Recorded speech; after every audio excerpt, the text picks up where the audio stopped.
Well, good morning. Thank you for being here today. My name is Lieutenant Colonel Travis Walters, and today we're going to talk about charting a new course in command, being a change agent. So this briefing is really what we give at the Squadron Commander's course at the Air National Guard level to help incoming commanders be more effective in command. But the feedback that we've gotten over the course of the past several months is that they really would have liked to have this briefing earlier. So instead of being a sitting commander for about a year, the optimal time to get this briefing is a couple months prior to taking command. So we're going to produce a video today so that the resources are available for those that may need them and are not able to make it to Washington, D.C. For the course. So we have a lot of very senior level folks that brief in the Squadron Commander's course, but what this focus is really a tactical level of squadron command from an individual, me, who just finished command about a year ago. What I want to do is give you a nuts and bolts, start to finish vision of how to work through a squadron command. What should you do first? What should you do in the middle? What should you do at the end? And through that, hopefully, we can learn a lot about leadership and also processes to be effective commanders. Now, there are a few different factors that we'll we need to take into account when we look at the things I say, the examples that I give, and whether or not it will work for you in your squadron. The first of which is leadership principles. So, your leadership principles are universal. And generally speaking, if someone performs well, we reward them. So no matter where you are or who you are, that principle should hold pretty true. Second thing we want to look at when it comes to whether or not what I'm asking or advocating for will work for you is your environment. So the squadrons that are in Michigan may be a different culture than the squadrons that are in California or Texas. We may have different group commanders. My group commander may allow me to do something that your group commander won't. And of course, that is an environmental factor that will affect what you choose to do and how it works for you. The third factor that we want to take into account is personality. So, for example, my personality may allow me to do some things with communication that maybe yours cannot. Maybe your strengths reside in being a tactical expert in the aircraft, and so you can do some things that I would never be able to do. With that in mind, environment, personality, and leadership principles will determine whether or not the stuff we talk about here today, how well it works for you or does not. Now, what we've also done is created a reservoir, if you will, of resources.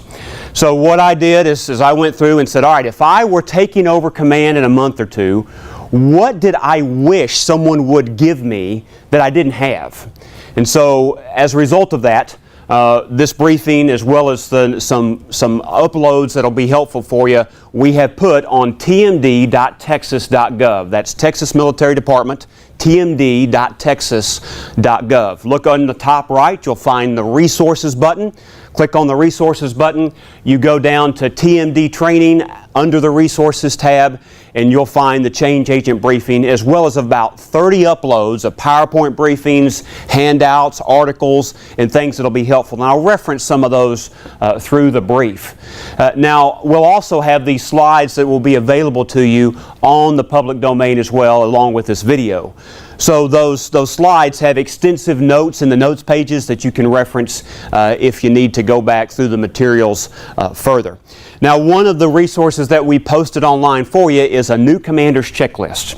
And this checklist contains AFIs and DODIs in a checklist kind of format. When it says commander's will, and then tells you something you have to do, like produce a safety memorandum or whatever, we got a 3 or 4 page checklist that does that for you. Pretty helpful. So recommend that you reference that. Now, why I call this briefing the change agent was because I was brought in as an outsider to be a squadron commander in maintenance, and I wasn't a maintenance officer previous to that. So I used a book called Leading Change, 1995, written by a guy named John Cotter, and he has an 8-step change model to talk about how we orchestrate organizational change. So for instance, the first step is to create a sense of urgency. So I have also online an article for you that summarizes that book, the 8 steps, and kind of the process I used to think through how I was going to orchestrate change at the squadron level. So with that in mind, I want you to have context on the next slide here for my squadron construct. So again, it's not important that you understand what a maintenance squadron, an MXS, looks like and how it functions. This just gives you a better idea about the environment that I worked in. So I had, in terms of Air National Guard squadrons, a very large squadron, 160-person unit, the largest squadron in the wing. I had very few officers, lots of enlisted personnel, and about a third of the squadron was full-time, and almost all of them were technicians. So that was my environment to work in. I also was a dual status technician at this time, but I was an out-of-town technician. So I functioned as the TAG's State Public Affairs Officer in Austin, Texas, which is about 3 hours south of this Fort Worth-based unit in maintenance.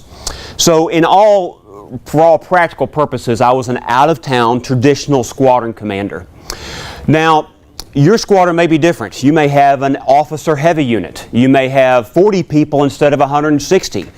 Of course, and if you are watching this in the active component or the reserves, you may have a much different mix altogether. So we want to be mindful of that as we move forward, and that may affect the way that you do business, of course.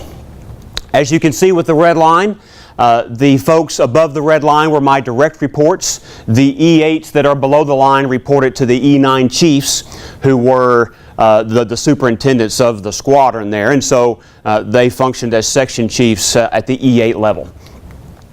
Now, 9 January 2015, I got put on G-Series orders and the journey began.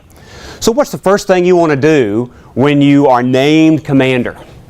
Well, my recommendation is to start out with step 1, which is AOL. We all remember the old AOL account, so a good acronym to jog a memory.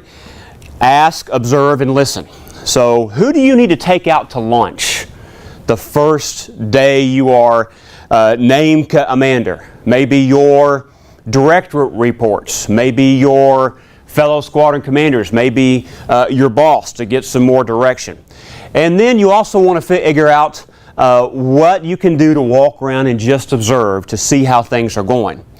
It's interesting, as I took over, the things that folks in the squadron told me, and more importantly, the things that they chose in those first weeks and months not to tell me, right? So that can be equally instructive. But what all that serves is the purpose of doing what the rest of the slide here shows. And that is kind of a sight picture, a state of the union of the squadron as it stands the day I took over. So if your group commander said, hey, I want you as a brand new squadron commander to put together one slide that gives me the state of your squadron, how would that slide look? What would go on that slide? I recommend that be what your AOL step leads to, is you give an initial assessment of the unit. So this was mine. I was in a squadron assumption of command situation where no one handed me the flag. The old guy was removed and retired. And then we had a lot of fitness issues. We had communication issues, process issues, as well as a full-time and traditional kind of tension and divide that at some level exists in a lot of Guard units. But that was my State of the Union as we move forward. And this step is important because this step should also inform the next step, which is going to be determining what your priorities are moving forward. So, fast forward 20 months, the 24th of September 2016 is when we had the change of command. So, few results from that. As you can see from the slide here, we handed out, I gave a lot of paperwork, a lot of letters of counseling, letters of reprimand. There were some separations involved in that. And I spent a long time in the active component before I transitioned to the Guard. And as a young captain, I always wondered, as a pilot in ops, wondering why all the maintenance squadron commanders were always walking around looking so jaded. And then, when I became a maintenance commander, I realized that the meeting that I saw them in at like 9:30, they had already given 2 LORs and 1 Article 15 before they showed up to that meeting. So it's just the nature of having a lot of people, a lot of junior ranking people that require some disciplinary action. Now, of course, I didn't want to give out a whole bunch of LORs, but this was part of that change agent process that was needed to get the squadron back into standards. But there were a lot of positive things that ended up. So at the end of the brief, we're not going to go through and talk about a bunch of results. I'm going to do that right now just to give you the bottom line up front. One thing that we had is we had the fitness failures in the squadron on the 24th of September 2016 compared to the 9th of January 2015, they were cut by 70%. That is a significant number when you look at the issues in the squadron there. We also had a significant number of promotions. Over the course of 20 months, we promoted about a third of the squadron, which is a huge, huge number. It's amazing when you get people back into standards, they become promotable, so we're able to work a better force management plan and move folks up the ranks. We also awarded a number of decorations, commendation medals, achievement medals, meritorious service medals, things like that, for folks that had done great work. And then we also got the first Air Force Outstanding Unit Award that the unit had received in 24 years. So that was significant as well. Now, through that time, we ended up having, for me, 0 IG complaints. For an IG complaint made on me, I did not get one. Let me ask you a question. Is that a good indicator of whether or not you are doing a good job as a commander? Yes, no? What do you think? I think no. No? Okay. So we have a no. And I would agree with that. In fact, you could get a bunch of IG complaints, and it could mean that you are holding people accountable and doing your job. In fact, I anticipated getting a lot of IG complaints based on the hard stuff I knew we were going to have to do to affect change in the organization, and ended up not getting any. And I really attribute that to a few reasons. Number one is pure luck. Number two is a high level of communication to the unit. Number three is a lot of positive things that we did to kind of counteract and get the whole picture of command rather than just giving beatdowns to folks. And then finally, and most importantly, is we did not take any shortcuts when it comes to due process. So IGs will tell you, if there's a process to follow with discipline and you don't go through the process fully, then you open yourself up to getting IG complaints and things like that. So these are the results. As we move to the next slide and look at the phased approach for command, I recommend that you take a phased approach to your command. So here you can see phase 1 for me, and I like doing this on an annual basis. Year 1, what are you going to focus on? If you're not aiming at anything, then you're probably going to hit it every time. There's probably a lot of big rocks that need to be taken care of, but you need to determine the biggest ones based on doing that ALL step first. Then you did your assessment, your State of the Union slide, and that informed what things you were going to focus on first. So mine were standards, mainly focusing on fitness, communication, processes, and recognition. Now, step 1 was pretty simple, or the first one in my phase 1 focus area, standards. My group commander brought me in, then my wing commander brought me in and said, I want this fixed. You are here, and this is one of the main things we expect you to fix. So guess what? If your group commander says this is what he wants you to focus on, or she says that's what you should do, and put it on your list probably, right? Next thing you want to look for is if there's an opportunity, especially as a new commander, to have a quick victory, you want to take the opportunity to do that. So communication was that for me. The squadron was not getting a drill newsletter prior to showing up to drill, and hadn't gotten one in years. The squadron commander previously was not doing squadron commanders calls during drill weekend.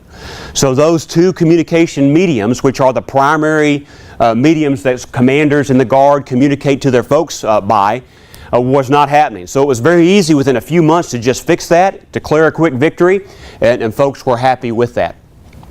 Now, as you look through this list, you notice that they're not AFSC specific. Whether you're a Security Forces Squadron or an Ops Squadron, these are kind of the administration of command, the QUEEP of command, if you will. So we're not talking about churning out airplanes necessarily. We're not talking about flying combat sorties. We're not talking about doing some personnel action in the Force Support Squadron. These are universal to all squadrons. In fact, if you as a new commander choose 2 or 3 of these and make them your focus areas the first year, you probably can't go wrong, because at some level they probably need a little work in your squadron. It's the back to the basics kind of approach. So once you do that, then we can look at the future phases that we move into, and we'll look at that in a few minutes. What I want to do now is I want to walk you through each of these phases, and this will be the majority of the brief, going through what these 4 steps entailed me doing. So first, let's talk about standards. Some of the brief here is what to say and how to say it. So for me, people and standards, in order to allow the squadron, the people, to focus on the mission, was an important mantra for me, for folks to know that I was going to take care of them and they were going to take care of the mission. Didn't mean I didn't watch the mission or was mindful of that, but that was what I was focused on. Now, in Kotter's change model, remember the first step? Create a sense of urgency, right? So how do we do that? Well, my process to create a sense of urgency for the fitness thing was that we needed retention recommendations process. So if you in the Air National Guard fail 4 PT tests in a 36-month period, the commander is required to make a retention recommendation on you up to the wing commander or higher, depending on how many years you've been in. So with that in mind, I immediately got about the little more than a dozen ones of those that needed to be processed. In the first month, I processed them all. Now, the number 1 individual on my list had failed 13 PT tests in a row over a 6-year period. So every 6 months he tested, and he failed every one. And so he just happened to be a technician, so a full-timer, and he was a really good maintainer.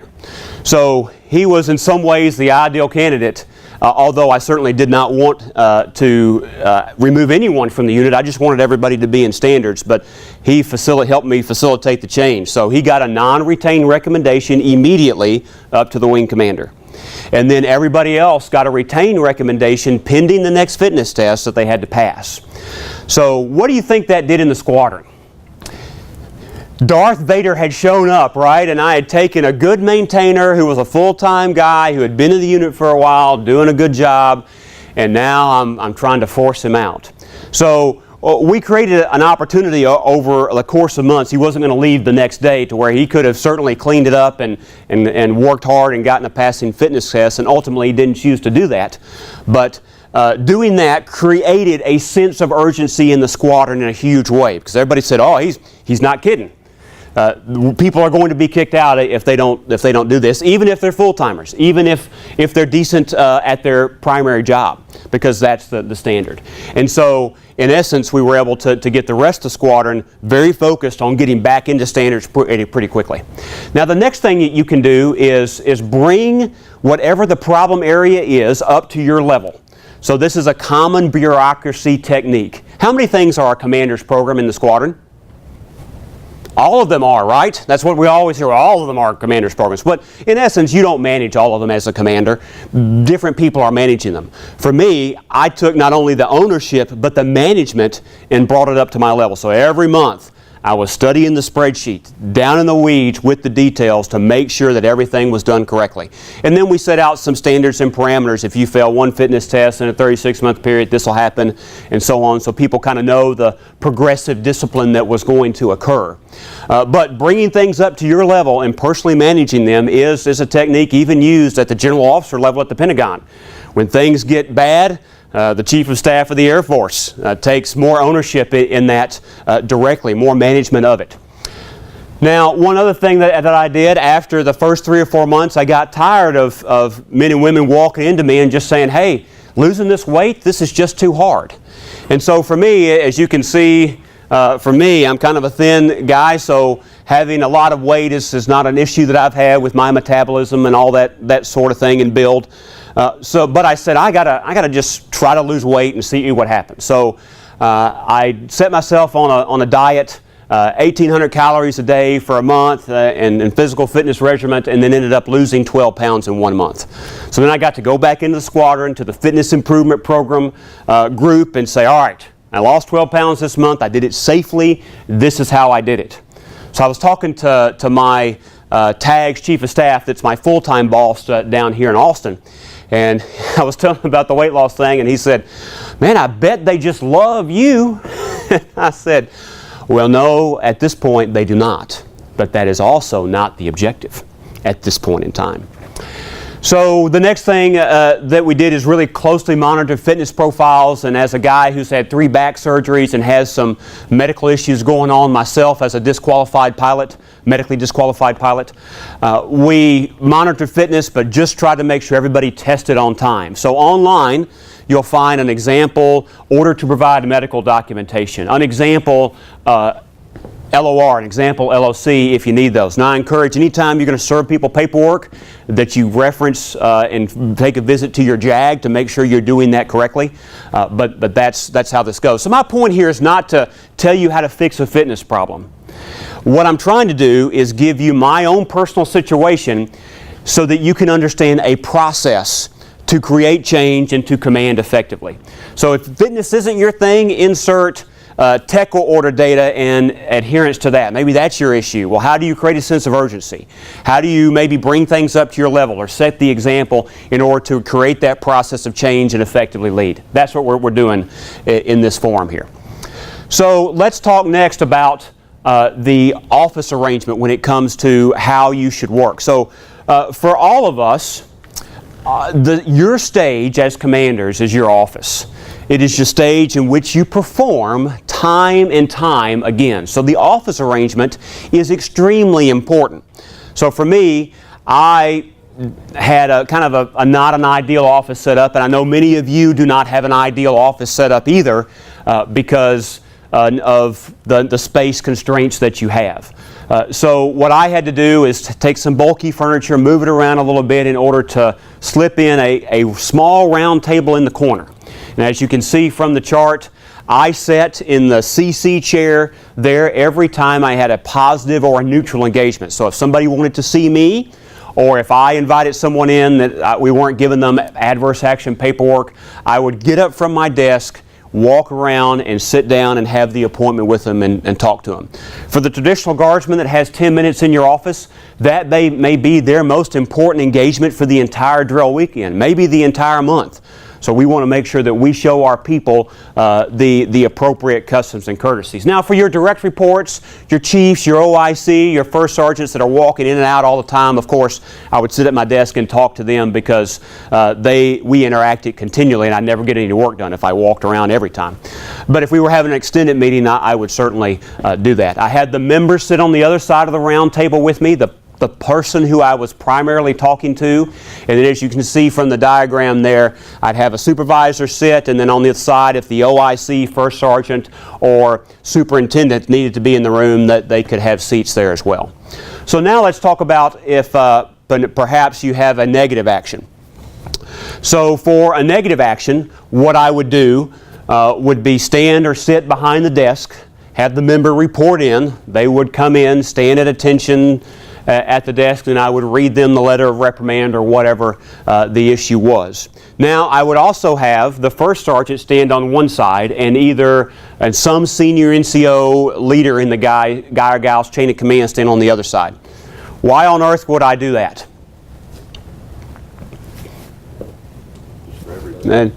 Okay, so then there may be some opportunity there to show support.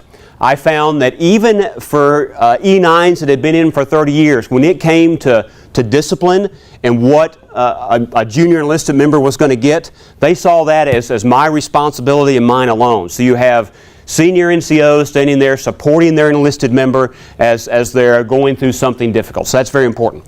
But there's also another reason. It's a safety reason. So If the individual decides that he wants to come across the desk at me because he gets really upset there in the room as I'm reading the disciplinary action to him, you have a person on either side to grab him by the arm and drag him out of the office. Now here's another point, is that one of those individuals, either the shirt or the superintendent, they discreetly look over the individual and make sure they didn't have any weapons on them, make sure they were in a good emotional state. And anytime they knew that they could come in and say, hey boss, I don't think we ought to do this today because I don't think they're in the right state or something seems a little fishy. And because we have had U.S. Air Force squadron commanders murdered in their office in recent years attempting to give adverse action paperwork, what do you think I said the one time my chief walked in and go, hey boss, I don't think we ought to do this today? Sold! Yes, that's right. We'll do it later. That sounds great.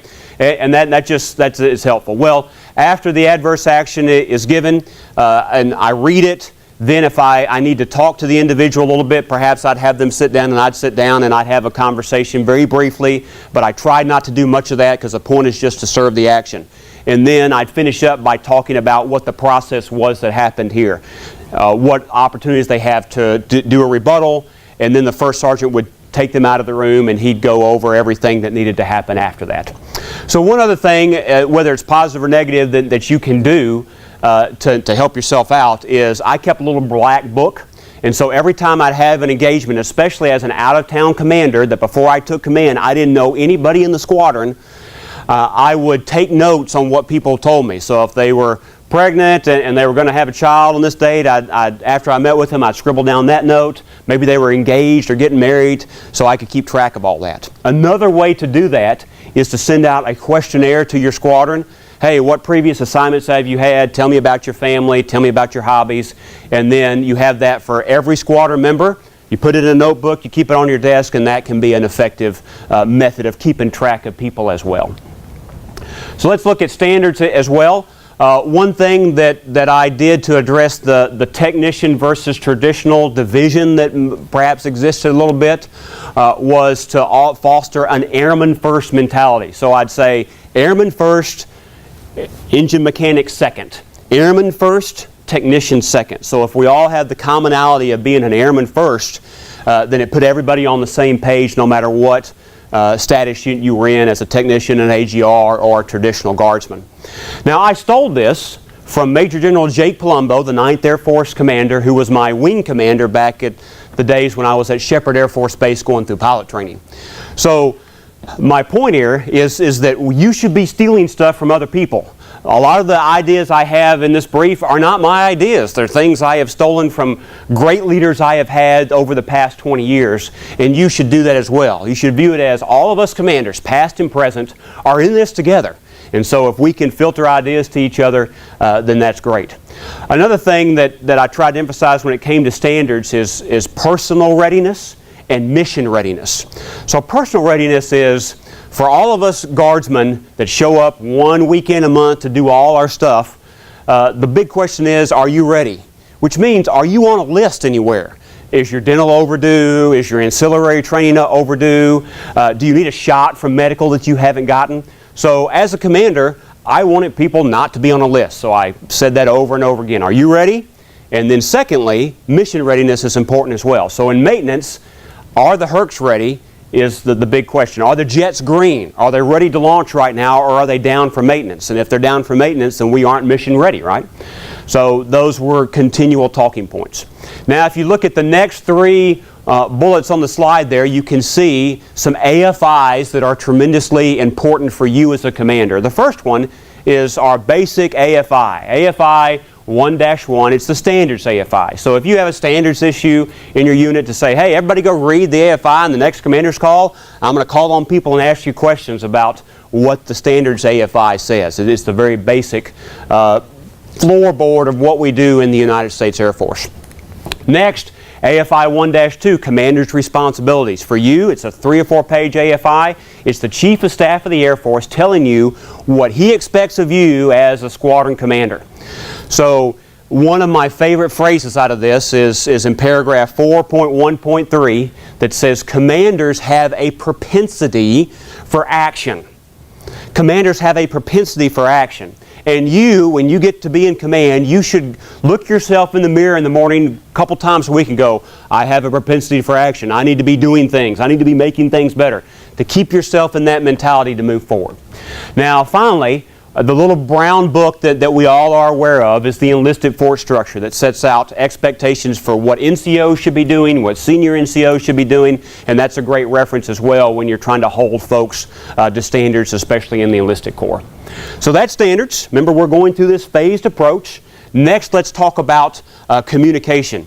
And one of the things as the State Public Affairs Officer that's near and dear to my heart is communicating. So let me tell you, almost all of us in this room are under-communicating. We're under-communicating to our boss. We're under-communicating to our subordinates. We're under-communicating to our wife and to our kids, right? Or our husband. Almost all of us have some communication deficit in our lives. So when you look at issues in your squadron, a lot of it could be fixed by really ramping up the communications efforts. In fact, when I was physically in Fort Worth, normally a Thursday through a Sunday, I would spend a third of the duty day every day, at least a third of the duty day, talking to people in the squadron. Not going to meetings, not sitting through ceremonies. That consumed the lion's share of my day because I believed it was so important. So let me talk through some messaging tips to you. First of all, I believe it's important to over-communicate and do that intentionally. To have consistent messages over and over again so people can know what you expect. And sometimes it takes 7 times for people to hear the message, maybe more, right? Another book I'll recommend to you is Made to Stick by Chip and Dan Heath. In 2008, they wrote this book, and it talks about how to have your ideas or your notions or your thoughts stick to other people as they're listening to you.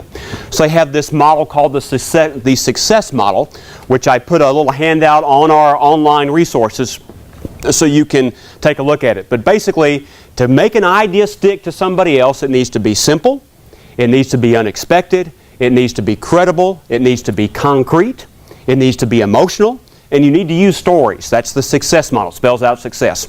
So Kennedy's Man to the Moon speech in 1961 is a great example of all those things. So I really recommend you read that when it comes to becoming a more effective communicator. Now, we also want to make sure that we use the KISS principle. Keep it simple, stupid. That's very important. So Winston Churchill, May 1940, he takes over as a 70-year-old man at the end of his, what seemed to be at the end of his career as Prime Minister of Great Britain.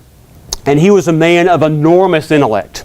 But he used very simple words to convey to the masses. He said, we shall fight on the beaches. We shall fight on the landing grounds. We shall fight in the fields and in the streets. We shall fight in the hills. We shall never surrender.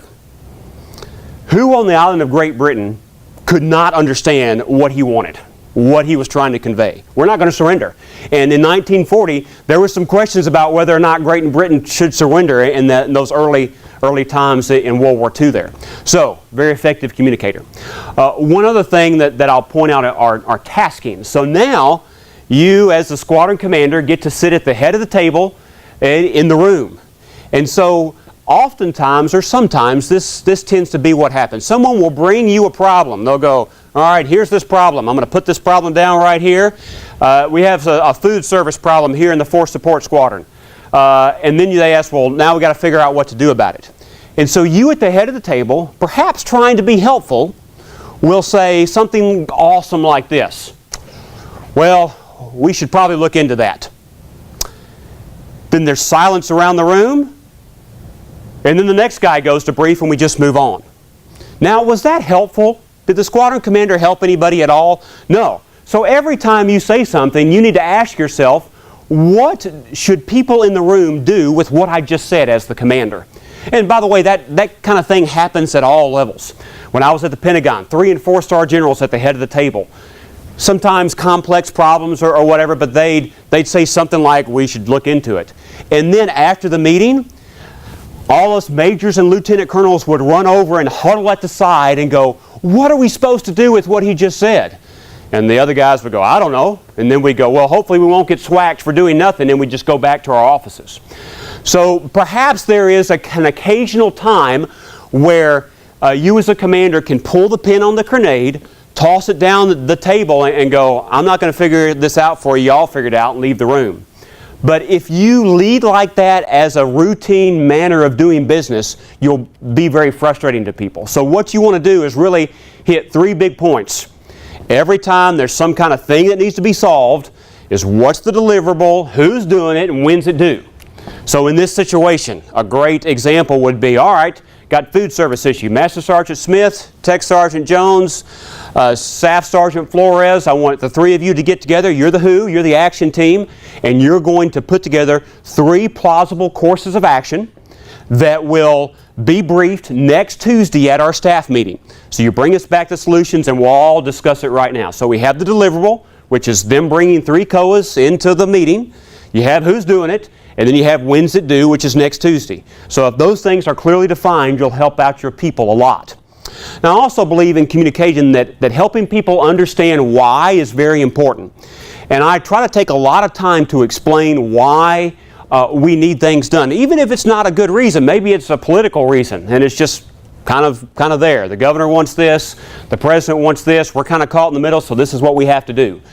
And so if people understand why, I've found that they're more supportive and accepting of the direction that we're going because you've taken time to explain to them.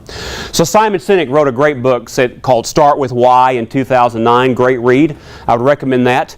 And while we're on Simon Sinek for your professional reading, he wrote a book in 2014 called Leaders Eat Last.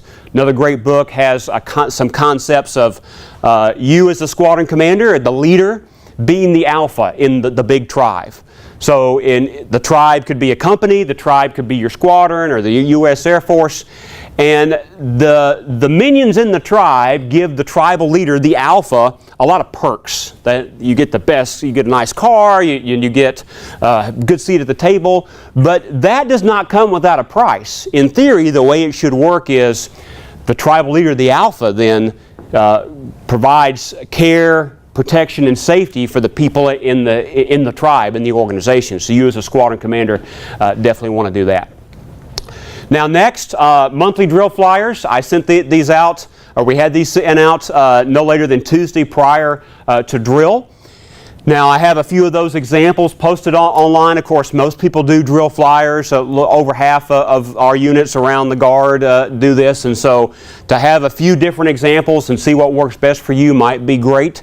But I would make sure the schedule was in there. This is what we're doing at drill coming up this weekend.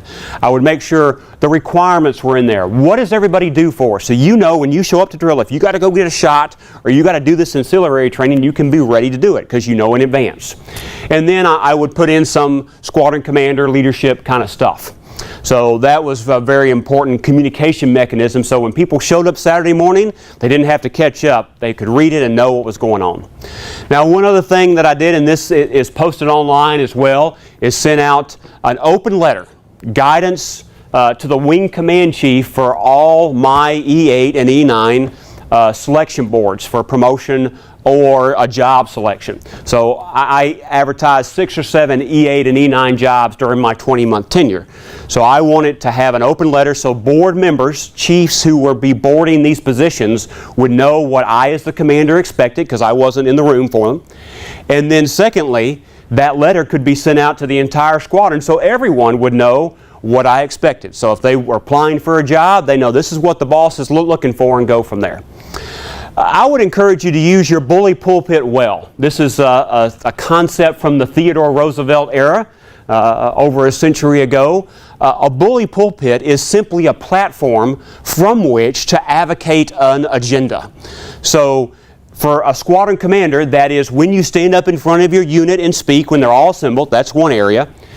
Your bully pulpit is also the one-on-one situation in your office, which is where most of my bully pulpit type of things occurred.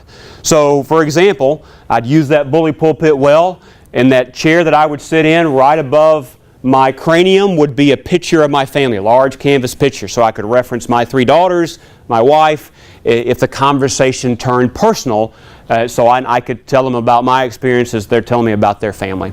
Also, right across from the hot seat where the individual sat, as he looked across on the other side of the wall, I had a whiteboard, and I wrote this quote on the whiteboard instead of using the whiteboard for something else.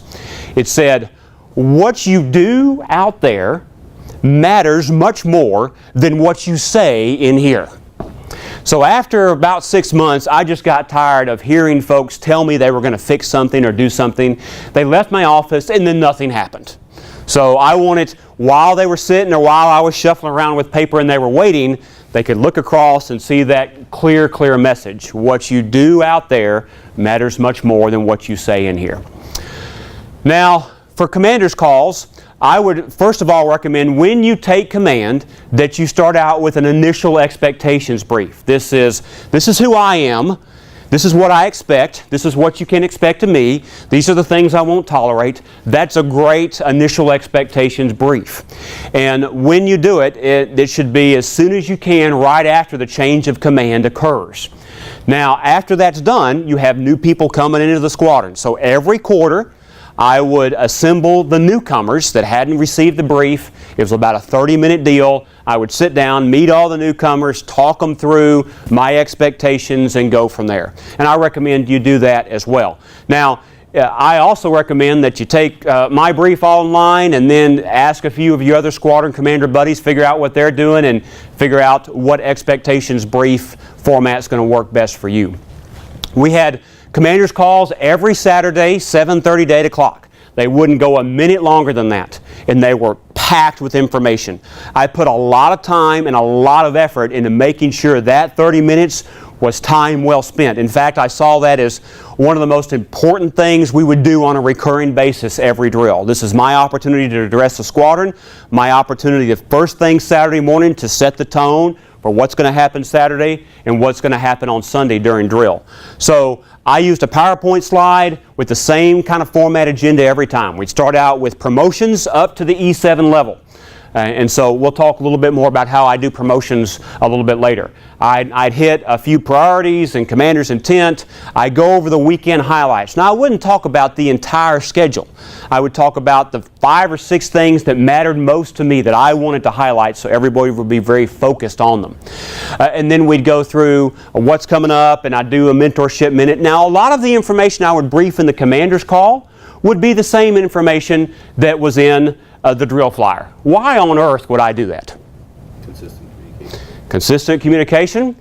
How about secondly, they didn't read it, right? I mean, so they got the meeting, maybe half of them probably didn't read it. No matter what I would say or what I would do, there would be a significant portion of the audience that hadn't taken detailed time to read the guidance that went out. So I like over and over again making sure everybody gets the message. Now, some people, for many of our wings, are gone to medical appointments or gone to take their fitness test during that 7:30 to 8 time frame when we're doing commander's calls. So I tasked my section commanders, my E8s, I sent them slides and notes on Friday evening so they'd have it in advance, and their direction was if someone missed the brief in their section, they were supposed to give them the brief on my behalf. This is what the commander talked about. This is the direction he set to make sure everybody was up to speed, so everyone was communicated to. And it maximized that information flow to the unit. So this next slide is the commander's intent. So this is a slide that we posted all over the squadron. The commander's intent is overarching guidance. And for us, I wanted to stress the production and projection of effective combat power and domestic support. So basically, we have a federal mission, a state mission. We're generating effective combat power and domestic support in C-130 world to make sure that's squared away. So whatever your consistent messages are, to make sure they're prominent is helpful. Now, about 4 months, 5 months into command, I realized that people walk into my office and say the same thing over and over again. They ask the same questions, but the first 3 or 4 months I wasn't ready for it. They'd ask me a question like, oh, let me think about that. Then I realized I needed a stump speech list. So I needed to be prepared for these 7 or 8 things that folks are going to walk into my office and say to me as a squadron commander. So let's go through these and we can hopefully have you better prepared for what folks are going to walk into your office and say. So first one is retention. Hey, I'm planning to get out. My ETS is coming up. I'm going to get out. What do you say to that guy? Anybody? Depends on the guy. Depends on the guy. So you're right. It's very situation dependent. One thing that I'll say at the beginning is, first off, thank you for your service. So few people ever wear a uniform. I just want to thank you first off, before we talk about anything else, for you serving in the Texas Air National Guard. Very important. Then I'll ask the obvious question: why? What are your reasons for wanting to get out? And then we talk through those and try to figure out if maybe I can talk him or her into staying if the individual is an average performer or a decent performer. If it's a poor performer that's causing me bad issues, they say, I'm planning to get out. What do you think I'm going to say? All right, give me the paperwork. Let me sign it right now. See ya, right?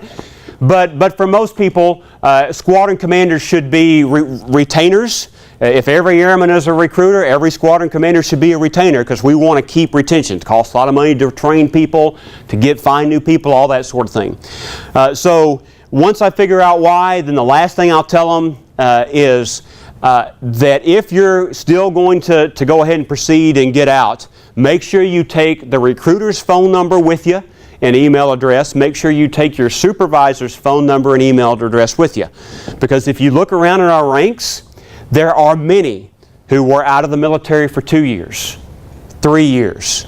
Some people in our unit had been out of the military for 10 years. Then they decided they wanted to come back. And I would tell them, I can't guarantee you a slot in your current grade, in your current shop that you're in. There's no promises here. But if you want to come back, give us a call, because many have made that call as well and gotten back in the unit. So next one, what will you do about this? There's a unit problem. Here, Commander, somebody walks in your office, go, what are you going to do about this? Let me give you a phrase that'll help save you a lot of heartache. What you want to say, you listen to them, they go through the whole thing, you go, okay. The next thing you want to say is, let me look into it. And then after you get done saying that, stop talking. Don't say anything else. Just say, let me look into it. And then, what do you have to do if you say that, by the way? You actually have to go look into it. Yes, that's part of maintaining street credibility with your folks. You have to go look into it, then follow up and follow back up with them. But sometimes what folks are doing is they're coming into you, the little phrase, first call wins. They got the first call in on you. They bring you the problem first so they can get a decision out of you and then go stick it to a fellow senior NCO to go, the boss already decided this, and you lose. So you want to make sure you have more information on what's happening, maybe bring in your chief and figure out what's going on depending on the situation. So that let me look into it phrase can save you from making premature decisions or speaking out of turn in a place where you shouldn't. Next, personal crisis. So a number of people will come in, they'll tell you about divorce, medical issues, family death, custody battles, whatever it is. The first thing that you want to do is obviously convey sympathy in that situation. And then some of the reason they're in there telling you is not only because you're their boss, but maybe they need something from you.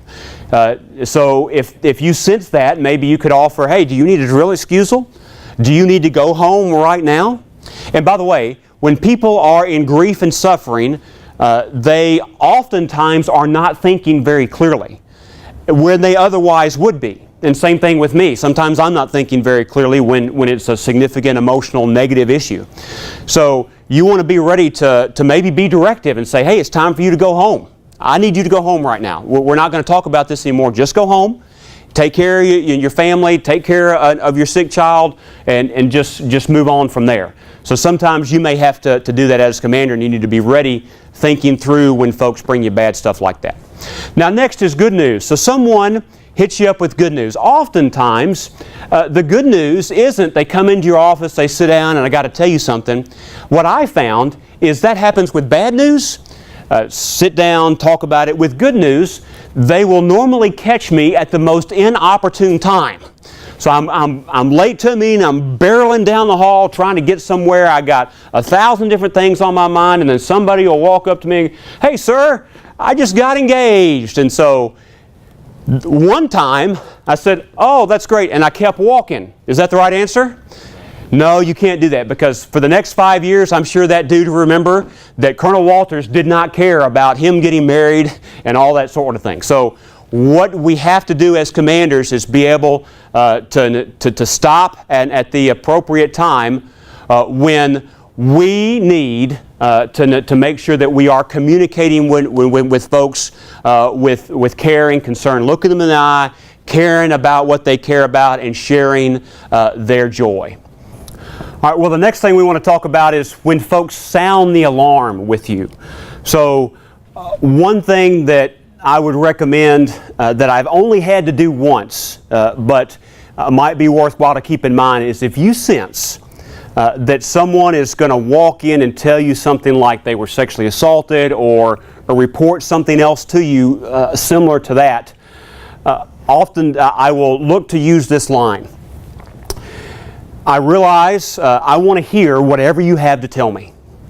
But just realize that I'm not like the chaplain. I have to take action when criminal conduct is reported to me. So I want to hear whatever you have to say, but realize I am not a restricted reporting source.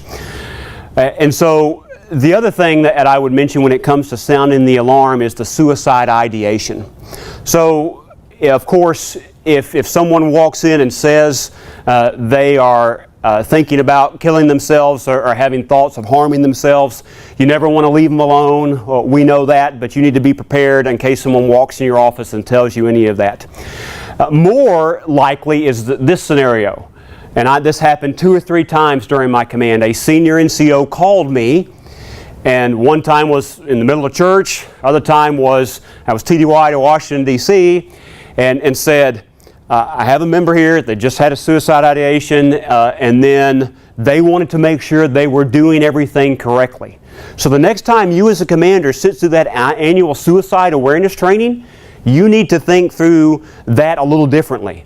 Could you talk the individual on the phone through what needs to be done and make sure that everything is being handled correctly? All right, where are they right now? Are they being left alone? Don't leave them alone. Are there anything around them that can harm themselves? Have you called mental health yet?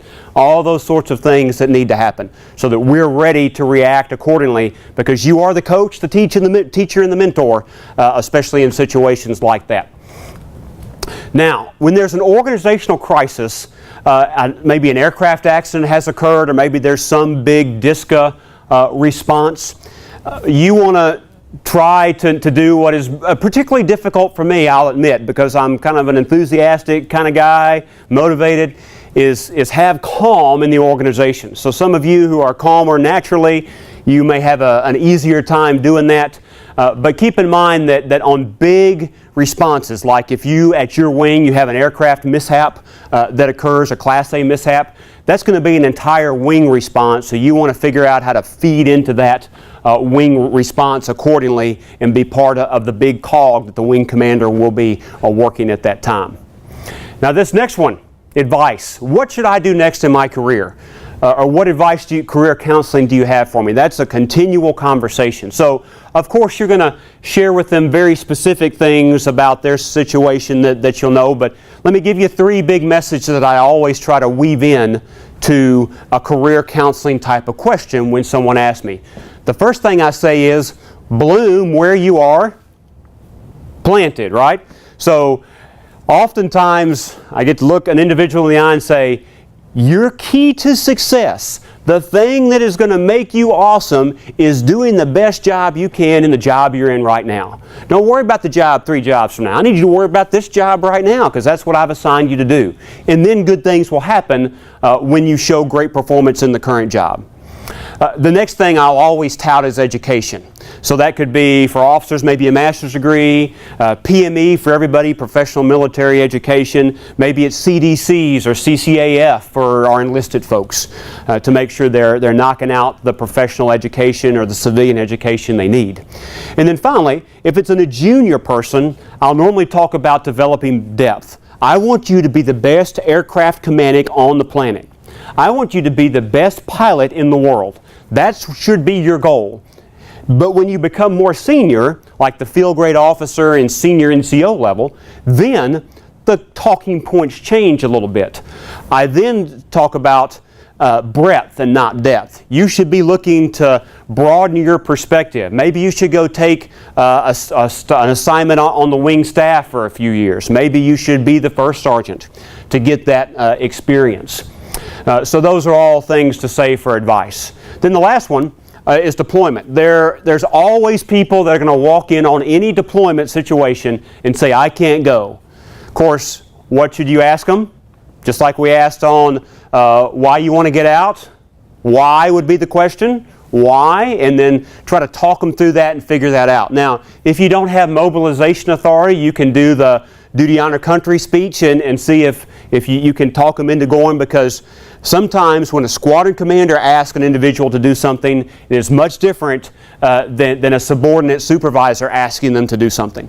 So you certainly want to try that and then try to figure out if there's a legitimate reason that they need to be excused. Now, in rare instances, if I can sweeten the pot because all I have is volunteerism to go off of, they have to volunteer, maybe the individual is close to promotion and you say, hey, I'm going to expedite your promotion so you get paid when you take this deployment tour with an extra stripe on, and maybe that would help. I would caution how you do that, but that could be an avenue as well. So there's your stump speech list, and I would just rehearse a little bit in your mind to make sure when anybody walks in and says this type of thing that you're ready to respond accordingly.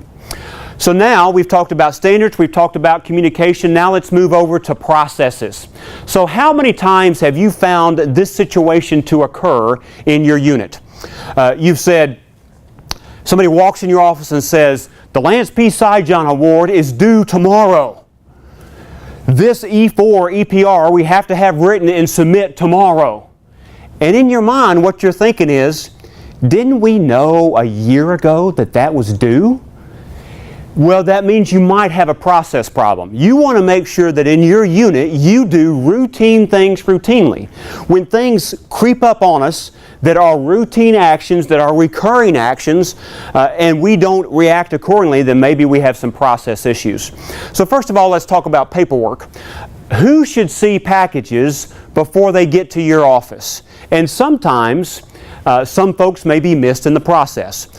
So for instance, when I took over first few months, I realized that my E9s, my chiefs, were not seeing a lot of the stuff that rolled into my office. The E8 section chiefs would fill it out and they would slip it into my office hoping I would sign it.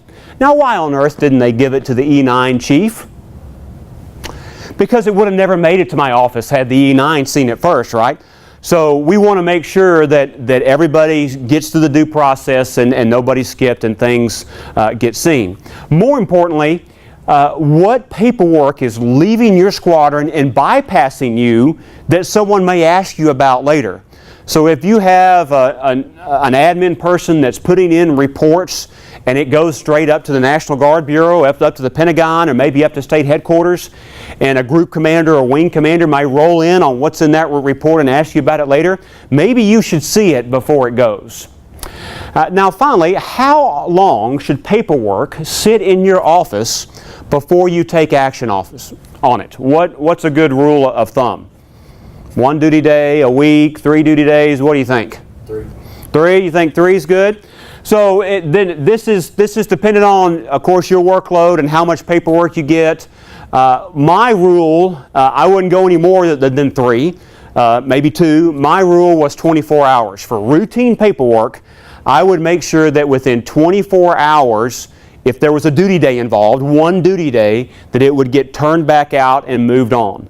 Now, if there was a complex issue or I needed more information, then I would have looked at it within 24 hours and then set it over to another pile that needed more action on it before I could do something with it. That's a different scenario. But if some individuals gets held up for promotion for a few months because the paperwork is sitting in your office for weeks on end, then you have missed the boat. We want to try to serve our folks. So I would encourage you to build daily white space into your calendar. And for most senior leaders that I've worked for when I've been an exec or assistant, I've noticed that occurs at the beginning of the day or at the end of the day. So maybe 7 to 8 is your daily white space. Maybe 4 to 5 is your daily white space if you find that your inbox is always full and you're not able to keep up with the battle rhythm. I also encourage you to be a fortune teller when it comes to processes. So I would be careful with the verbiage. I always want to say I look at each disciplinary situation, good situation or bad situation individually and make a decision based on the facts before me. But generally speaking, let me look into this crystal ball and see what may be in your future. Oh, if you do Senior NCO Academy and you have your CCAF done, then it is likely that you will become an E8 in the squadron. E7, I think that may be in your future. If you do not do it, it's 100% guaranteed that you're not going to become an E8 because that's a requirement in the Air National Guard. So also with discipline, it could be, hey, if you sexually assault someone, it's going to be very bad for you. If you choose to have 4 failures in a 36-month period with fitness, I'll look at your situation individually, but my default is to recommend you be non-retained. Just realize that that's the going rate. Now, due process is important as well when you look at processes. So for discipline, I want to ask, is it fair, is it just, and is it consistent? So fair means that does the punishment fit the crime? So for instance, we don't kick out an airman from the Air Force who misspells a word on a PowerPoint slide, right? That would be not fair. We want to make sure that the punishment fits the crime. The second thing is justice. You are the standard bearer for the organization, the law enforcer for the organization as the G-Series Orders Commander. So we want to make sure that justice is done, even if it means their supervisor, when you have been brought some kind of infraction, just has a short verbal counseling. That's justice being done. It could be as simple as that. But to do nothing and over again, if things are brought to you and you do nothing, that means justice is not being served, and we want to be careful of that. And finally, we want to make sure it's consistent. So if you get a DUI and I hit you with an Article 15, and you get a DUI and I bring you in and I give you a verbal counseling, is that consistent? Yes or no? No. No, absolutely not. And that will get you in trouble with the Inspector General and your group commander and stuff like that. So we want to make sure discipline is consistent across the board and move forward. Now, for due process, when some subordinate says this to you, that's not authorized, sir. I want you to choose your next words very carefully, especially if it involves some benefit to you, like you're filing a DTS travel voucher and you're arguing about whether or not you should get more money and be able to claim this, that, or the other. That's a common example I have, and I normally have to just go to a happy place and go, I'm just going to not say anything, just not say anything, when some staff sergeant tells me that's not authorized, sir. But that's what you want to do. And so the technique to handle that when subordinates say, that's not authorized, sir, is to say, I appreciate you looking out for me. Would you mind sending me whatever regulatory guidance you're going off of so I can just know what the regulations are and better educate myself? And then, if you want to go fight a battle, who should you go fight a battle with? That guy? No, I would not recommend that. You want to go fight a battle with someone who is seen as your peer. So if it's the wing comptroller, who's a major or lieutenant colonel, go argue with that guy about whether or not you should be paid and have a peer-to-peer conversation. That's much better, and then you can go from there. Keep in mind that E3s, E4s have taken out general officers in the United States Air Force because of how the general responded when they said, that's not authorized, sir. What did the general say? Do it anyway, I'm the boss, right? And that is the wrong response. So you want to be very careful in that situation. Now for meetings, we're going to talk a little bit about my MXS battle rhythm. Here in a few minutes I'll show you a slide. But let me ask you about gatekeeping. Who should be able to see you? Who should be able to make an appointment on your calendar? This is an important question. And if you don't manage your calendar, then your calendar will manage you, because people will always want a piece of your time. So my general rule was unscheduled appointments were only authorized for people within the squadron. And of course, my group commander, bosses that were above me in chain of command, they had drive-by authority as well. But if someone needed to see me, I would always encourage them to visit with their chain of command first instead of coming to me, but they were always welcome. Now, they may be sorry that they did afterwards, but they always had an open door policy to come in and drive by to see me unscheduled. They were always welcome to schedule an appointment on my calendar if they needed to talk to me. Now, people outside the organization, drive-bys, which is someone dropping by unannounced, were not authorized. I tell my admin troop to tell them to make an appointment, and then when that appointment was made, that would have to be vetted through me to see if it would stay on my calendar or not. Because if I didn't want to meet with the tech sergeant from another squadron that thought they needed a piece of my time, then I'd just tell them no, and then we'd move on. So you can kind of help protect yourself from being caught into situations you may not want to be in when that occurs. For force management, we'll talk more about that in just a minute. This next slide is the maintenance squadron battle rhythm. So I know that this is not a good slide. I got that. This is not a beautiful picture. But again, we're not looking at what I did to manage my schedule. We're looking at a process to help you in your wing, in your squadron, to manage your process. So after the first 3 months in command, I said, man, I gotta figure out what my schedule is and get down some kind of recurring battle rhythm so I'm effective. So what I did is I said, all right, D-Day is that squadron commander's call that occurs on Saturday morning. So if you'll see the line at the top, you'll see that D-7 is 7 days before that squadron commander's call occurs. Around that time, I want these products. 14 days prior, I need to have these meetings and get these products to prepare for drill. So everything hinged upon that. And then, as an out-of-town commander that drove up from Austin, I made a deal with my tag and my group commander that I would, every Thursday morning prior to drill, I'd show up at the wing, have 2 days at the wing before drill so I could prepare. And everybody was agreeable to that. So I'd show up Thursday morning, and then you can see Friday, Saturday, Sunday, the various events I have scheduled. Now, your wing, your group, their schedules vary widely across the Air National Guard. So you got to take this and make it your own, but I would have some disciplined approach to how your schedule is managed so that you maximize your time, especially if you're a traditional commander and are not there all the time. Let's talk about force management just for a minute. Now, oftentimes, people will not remember 5 years from now, back when you were a commander, they won't remember what you did, what you said. But what they will remember is the people that you left in place, the people that you put into key positions. Why? Why will they remember that? Because those people are still there, either doing good things or doing bad things. It's kind of like a president that appoints Supreme Court justices. Does anybody know the longest serving U.S. Supreme Court justice in history? But have any idea? It's a guy named William O. Douglas. 1939, Franklin D. Roosevelt appointed William O. Douglas to the High Court. Do you know how long he served? He served until 1975. Let that sink in for a minute. He served for 30 years after the guy that appointed him, FDR, died in 1945. So, let me ask you a question. Did FDR have an influence over the famous 1973 decision for abortion, Roe v. Wade? Yes or no? Yes, he did.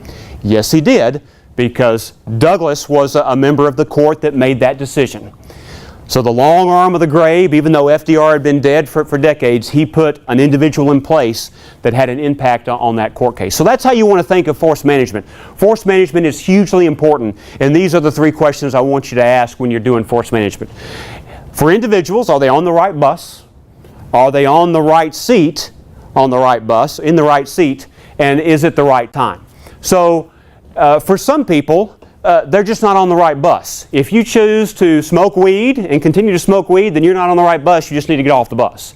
If you choose over a long course of time to not be in fitness standards, you're probably not on the right bus. So we'll work with you, but unfortunately you just got to get off the bus, because in this Air Force bus, this is what we got to do. These are the standards.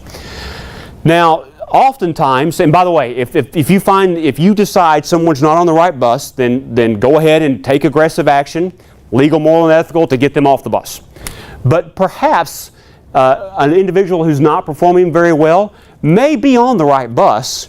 They're just in the wrong seat on the right bus. So what I mean by that is they may be in an area that doesn't play to their strengths very well, and you need to move them to an area that does. I had an older maintenance troop who worked in aerospace ground equipment, so that's kind of a knuckle-dragging maintenance function. But he He was an E4, but he was in his 40s, an older guy like we sometimes get in the Guard. He had a master's in mathematics. He was a high school math teacher and did some adjunct professor stuff on the side, all that sort of thing. Well, what happened? He was not happy in age.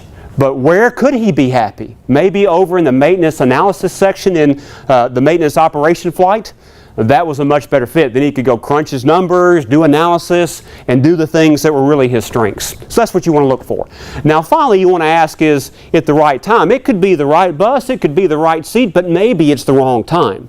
So sometimes if you press an individual forward too early, maybe you put them in a seat that they are going to go in eventually, but maybe it's one that they need a little more grooming before they get there.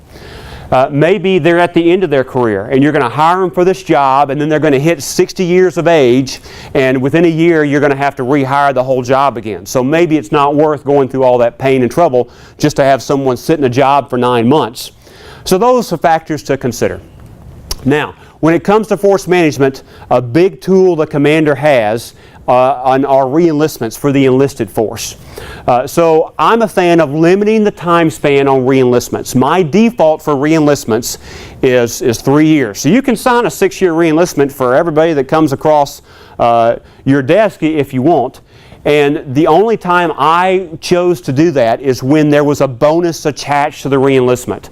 So if the Air Force was going to give you $15,000 to re-enlist and you were an average troop or great troop, then I would go ahead and sign that 6-year re-enlistment. But if there were no negative consequences or lack of positive consequences to me giving you a 3-year re-enlistment, I'd just go ahead and do that. Because every time we get to revisit whether or not I choose to re-enlist you, that's an opportunity to do force management. So I wanted that opportunity more often rather than less often. Now, denial of re-enlistment is a very, very powerful tool.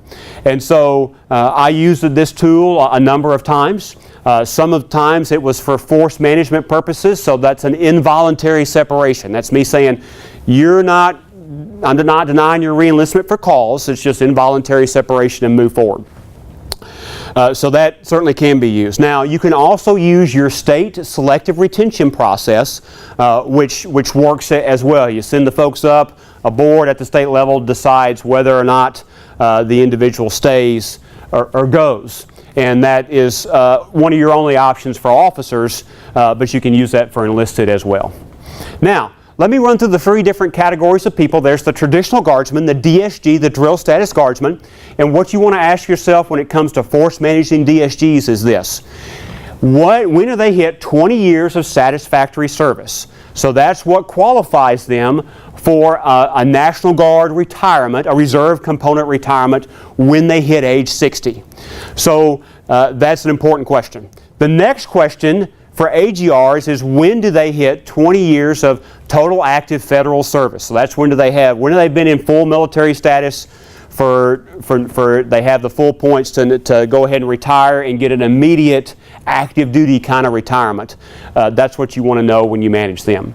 So let's talk about the category that is the most complicated, and that is the technician category. So keep in mind that technicians are DSGs as well. They're traditional guardsmen too. They're also technicians. So in theory, even if an individual is a technician, if you choose to force manage him as a DSG, you don't have to care what happens to the individual on the technician side. Now in reality, most of us do. We look over underneath the curtain and go, all right, this is what's going to happen to him on the dual status technician side, so I'm going to take that into account. But for the technician retirement, let me first of all spell out what a technician retirement is, what we're talking about. We're talking about an immediate federal annuity.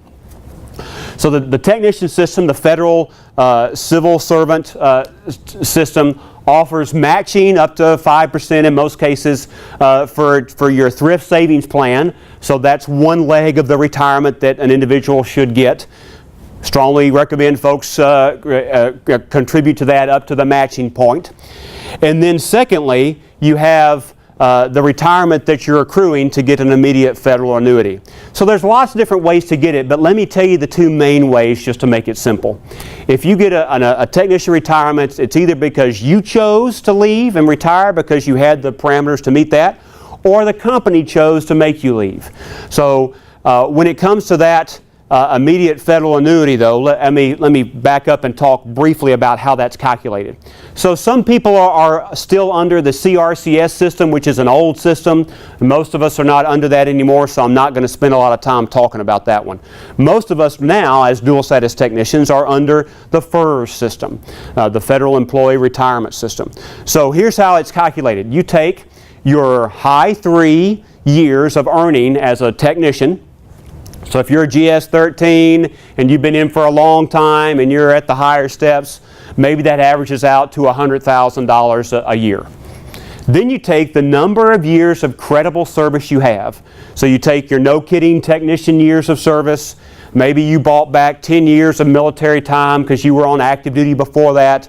You lump all that together and you get a number. So let's say you're an old guy, you're in your 50s, GS-13, making $100,000 a year on average, and then you get 1% for every year of credible service you have. So what that equals is 35 years of service, $100,000 a year, you should get $35,000 annually for the rest of your life for retirement. That's how that immediate federal annuity thing works.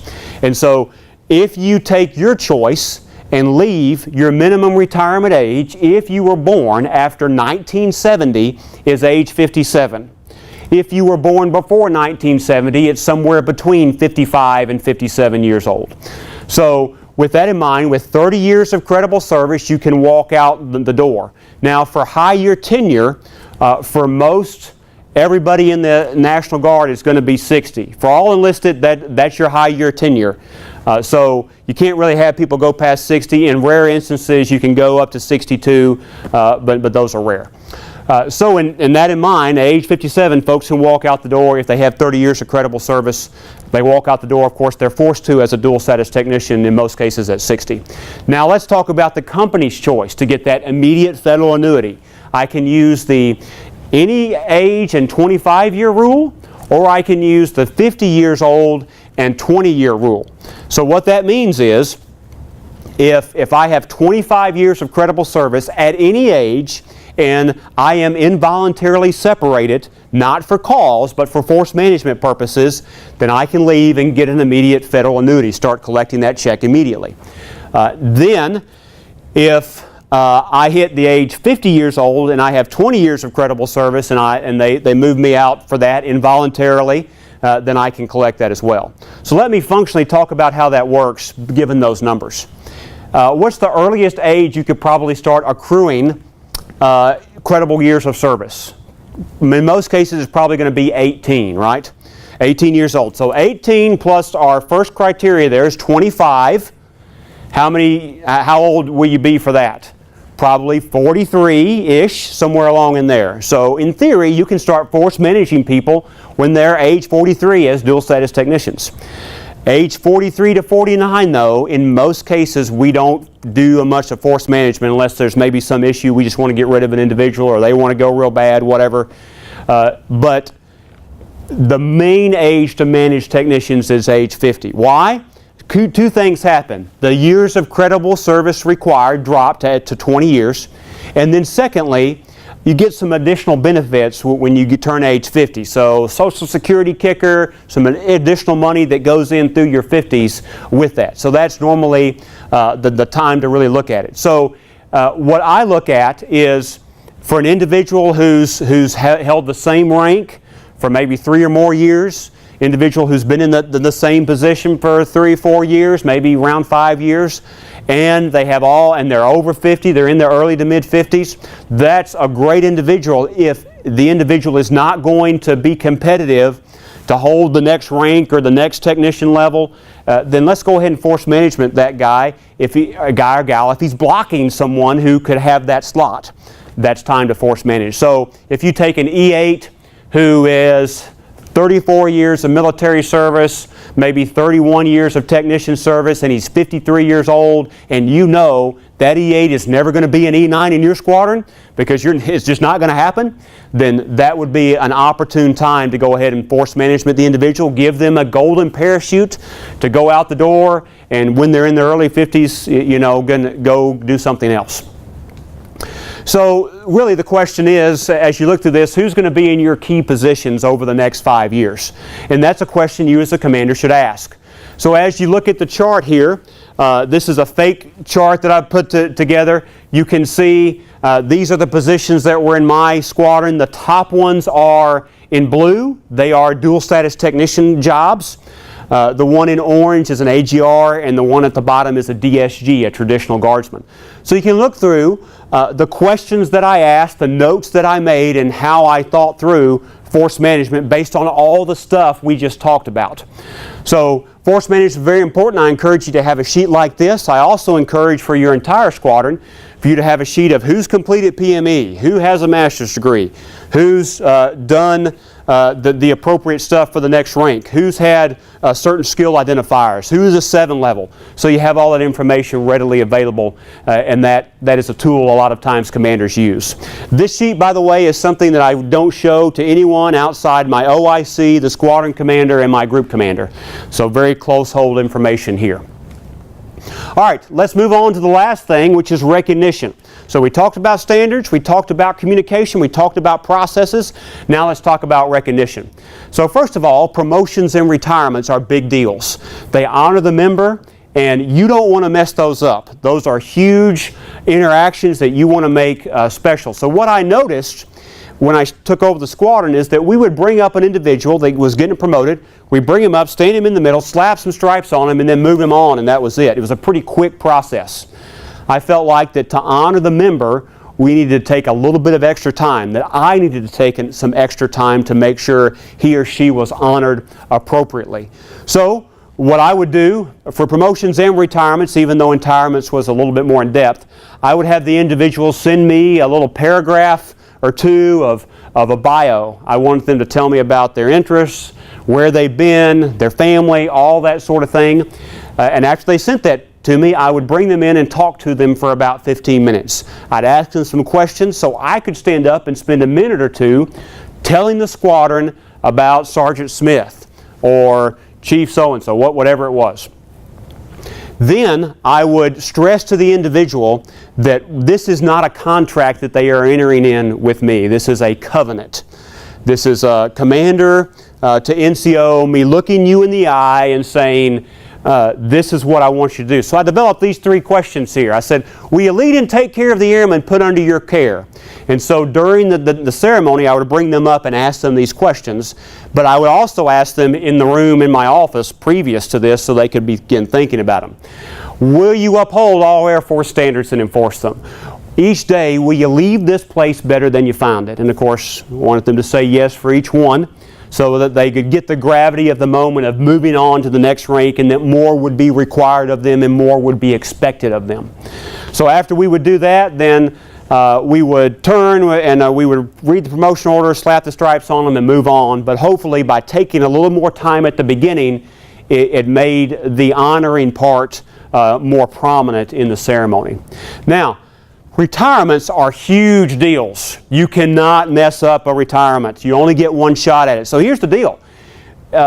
Decades of awesomeness in the squadron could be messed up on one day because you screwed up their retirement. Then they go out the door and they're bitter for the rest of their lives. Or decades of things not going so hot in the squadron could be, you could right all wrongs because you hit a home run and you sent that individual out the door like they deserve to be honored. So retirements are a big deal. So what I would do for retirements is I would collect that paragraph of data, biographies.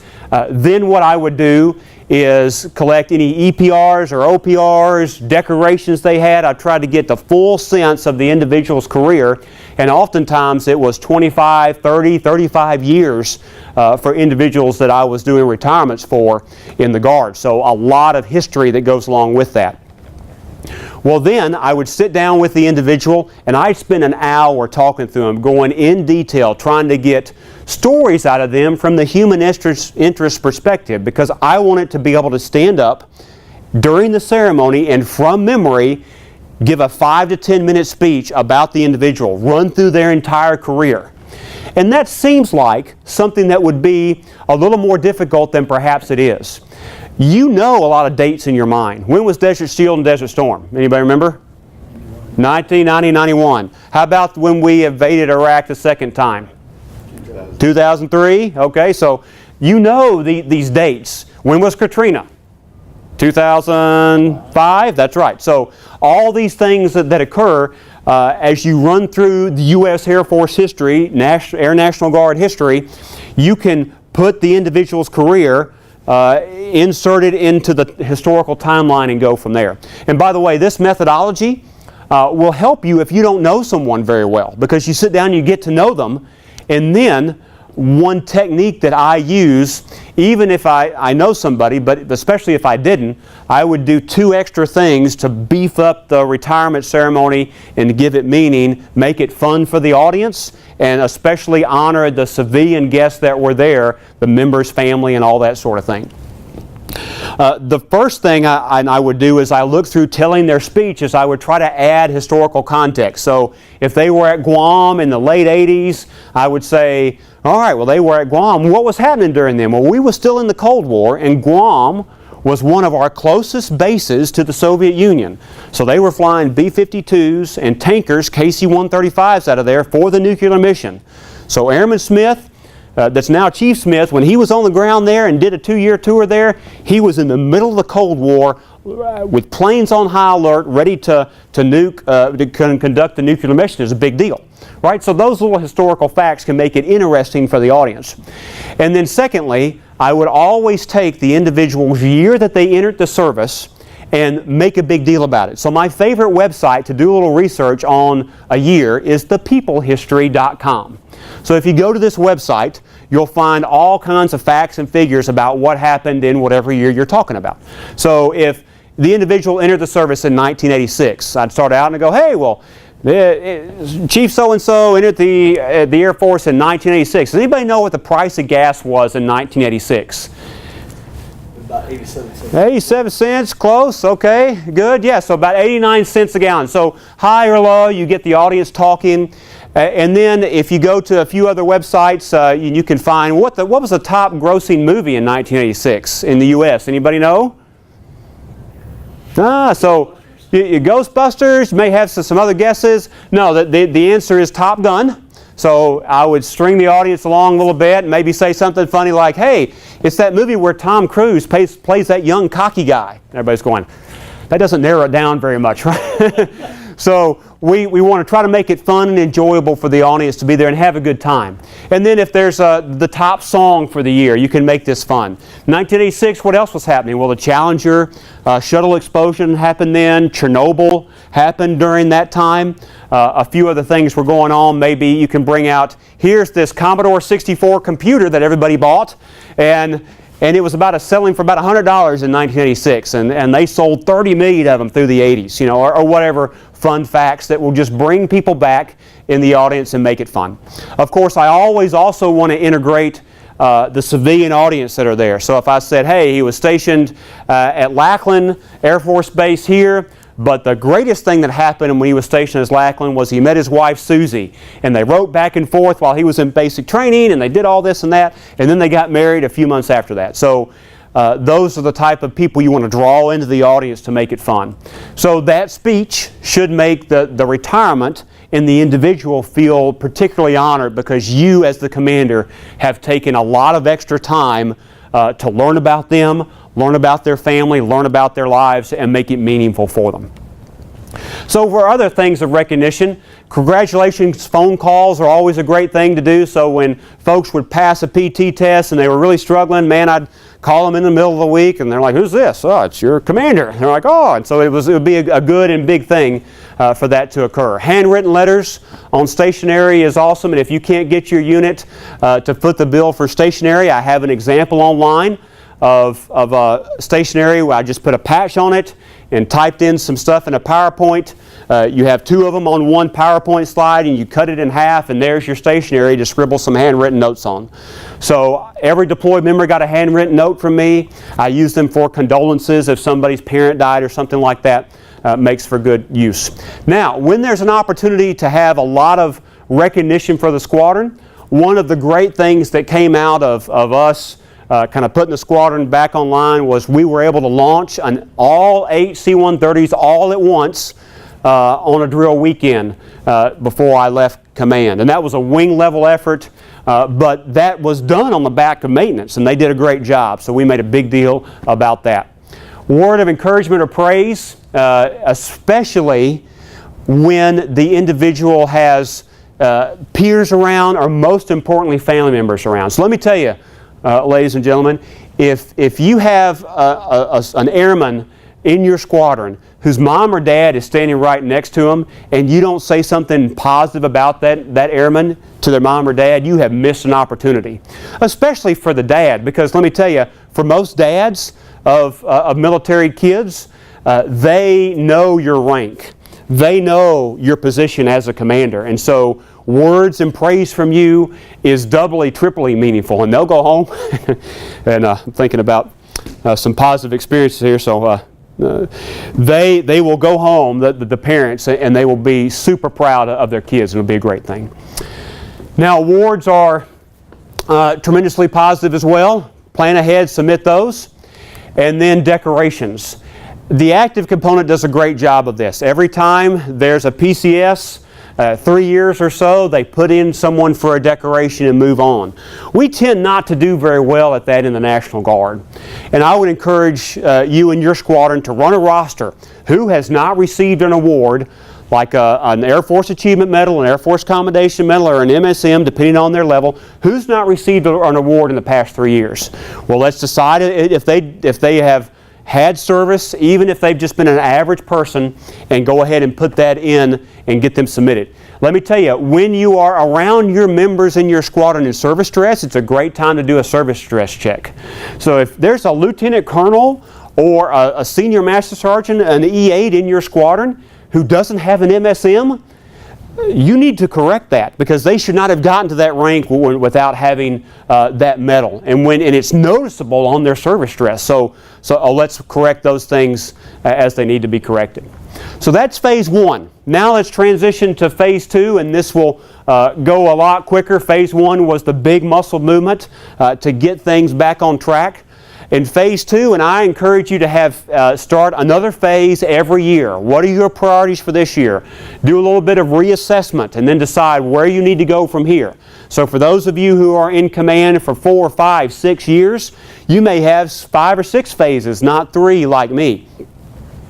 But I decided first I would do tracking, which is basically to say, I had these 4 big rocks that I wanted to cover in the first year. I'm going to track to make sure that we do well with those. So with tracking, try to close the loop on paperwork. We really try to tighten up. All right, what happens when paperwork leaves my office? And if somebody asks me about it 3 or 4 months from now, could I tell them where it went? Do I have any kind of log or recollection of that? And chances are I'm probably not going to remember. So what you want to do is you want to have your squadron member where that package originated. Let's say it's their promotion package. Well, that shop chief should be the office of primary responsibility for that package.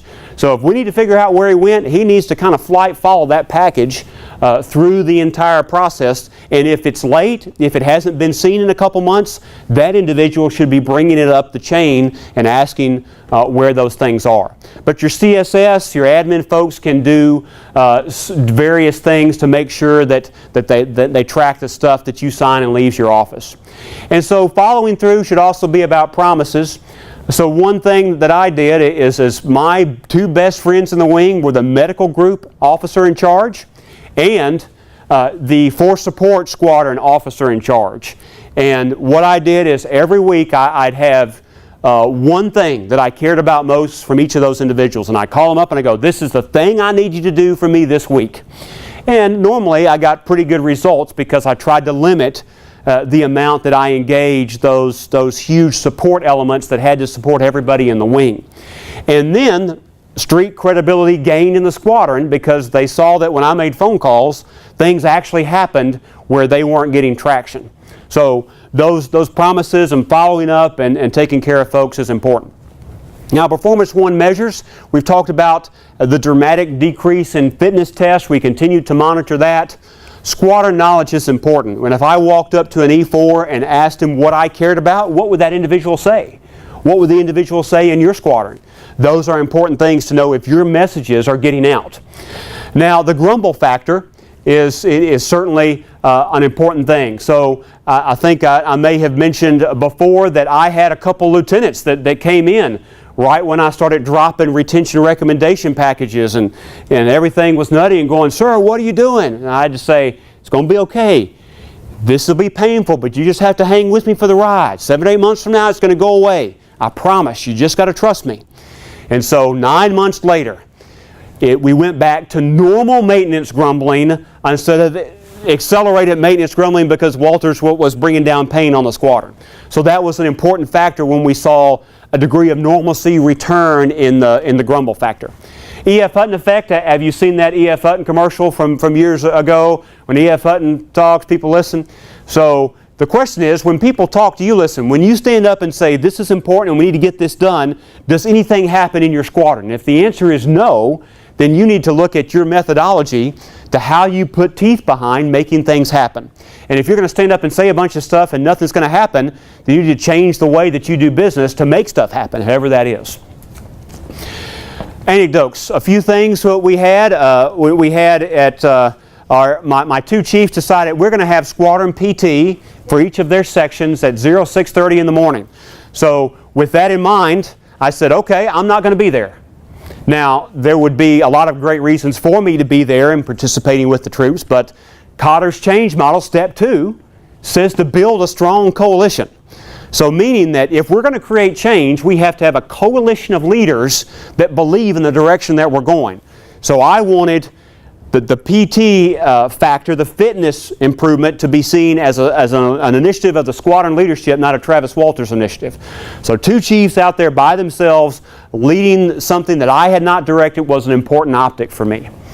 I had a wing commander, or the vice wing commander, 4 or 5 months into my command, call me and say, "It's unbelievable the amount of maintenance people that are out here running." I look out my window and there's all these people running. I said, That's a good data point, sir. I appreciate you sharing that with me on the weekdays, because that shows that our changes are taking effect. And then finally, I had one of my E7s roll up on me and say, "Hey, sir, thank you. This is about 7 or 8 months into it. Hey, just appreciate you, sir." And after talking to him a little bit, I realized what he was thanking me for. He was a very strong performer on this side. And what he had witnessed for a while is he being treated pretty similar to the very weak performers over here. And if that is the case, if you don't delineate performance in your unit, it is an absolute morale killer. And eventually, you're going to take this all-star, he's going to stop performing so highly, and you're going to hurt your productivity. So delineating performance is a very important thing to keep folks on track and moving forward. So training and growth were the 2 other things that I decided to make in my Phase 2 priorities. Now, the biggest enlisted complaints that I got over the course of the first year and a half were lack of time for training in their primary job of maintenance, and then enlisted promotion. So there's a few different things that we could do to work around drills to have more time for AFSC training. I took all the ancillary training, all the promotions, all the ceremonies, the commander's calls. I had them on Saturday. And a few times we had Sunday being AFSC only training day. We're doing nothing else on Sunday but doing this training. There's a lot of different ways you can address that problem, but the important part of this process is if you hear an overwhelming amount of feedback on an issue, you want to stand up and acknowledge that it is an issue and then try to figure out ways to address it so that folks feel like that you are actually listening to the feedback that you're being given. Same thing for enlisted promotions, and what we did wing-wide is make a wing instruction to address and standardize the way enlisted promotions were done in the wing, and that helped out quite a bit. Now, mentorship. When I talk about growth, this was a very important thing to me once we got some of that other stuff under control. I should be growing my replacements. You should be growing your replacements. What company grade officer is going to replace you in 7 or 8 years? Are you investing in him or her? Are you helping grow them? That's an important thing. So here's a few things that I would do to grow folks. I would use the There I Was method, the Socratic method. I'd bring them in my office, a few of my CGOs every drill weekend, and I'd sit them down and I'd go, "All right, I'm going to be the airman, you're going to be the commander." I'd walk in the office and I'd say, "Hey, sir, I'm planning on getting out. And I'd stop talking. I'd just see how the conversation went, see what they said, and then afterwards we'd talk through the things we talked about earlier in the brief. What do you say? What do you not say? How do you react?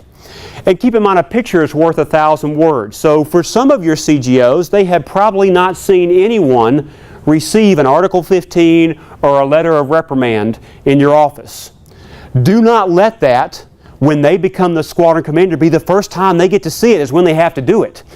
As long as they outrank the person getting the reprimand, have them sit in the corner. Don't bring a whole audience, but onesie twosies, have them sit in the corner so they can learn by watching, because a picture really is worth 1,000 words.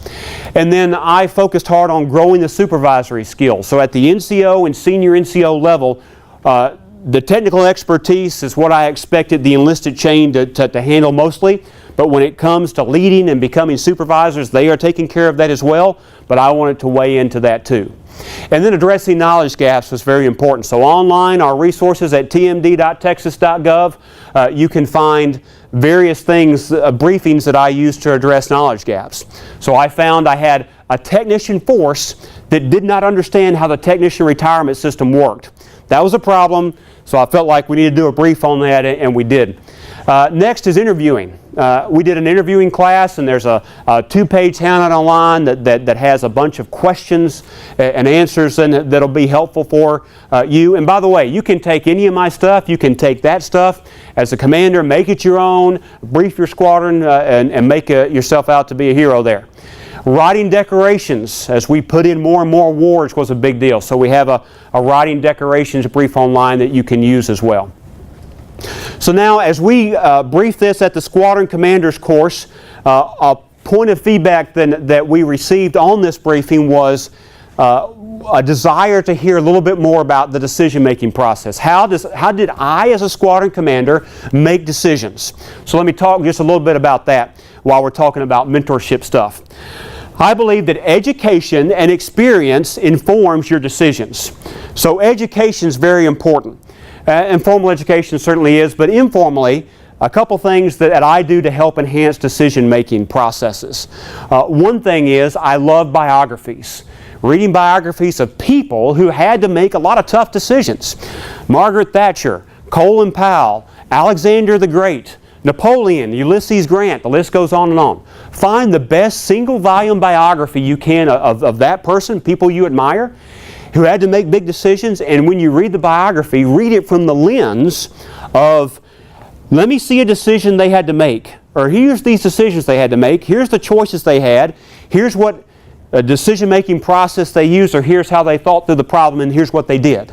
I found that to be tremendously helpful in enhancing my decision-making processes.